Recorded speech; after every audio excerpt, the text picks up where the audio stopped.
Sa pool sa kamera ng ilang motorista ang mga pasaway sa kalsada. Tulad na lang na motorsiklong ginawang racetrack ang daan. Balitang hatid ni Tina Panganiban Perez. Banayad lang ang takbo ng motorsiklong ito at ng iba pang sasakyan.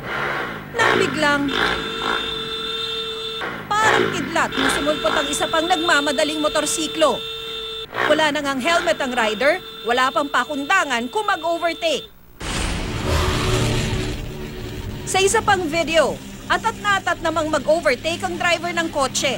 Muntik pa nga siyang mahagip ng nakasalubong. Naghahanap ito lagi ng tiyempong maka-overtake. At nang maunahan na ang sasakyan sa harapan, nawala na ito sa alikabok na nagliparan dahil sa pagharurot nito. Pasaway rin ang driver at konduktor ng bus na ito. Sa gitna ng kalsada pa talaga tumigil para kumuha ng pasahero. Ang pasahero naman, pasaway rin. Alam namang walang bus stop sa pinwestuhan niya.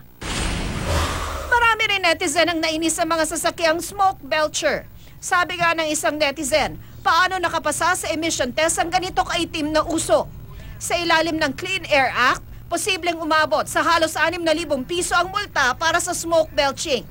Una nang sinabi ng mga otoridad na hindi lang dapat sa internet matapos ang mga reklamo laban sa mga pasaway ng motorista. Dapat itong i-report gaya sa I Will Act web portal ng MMDA. Tina Panganiban Perez, GMA News.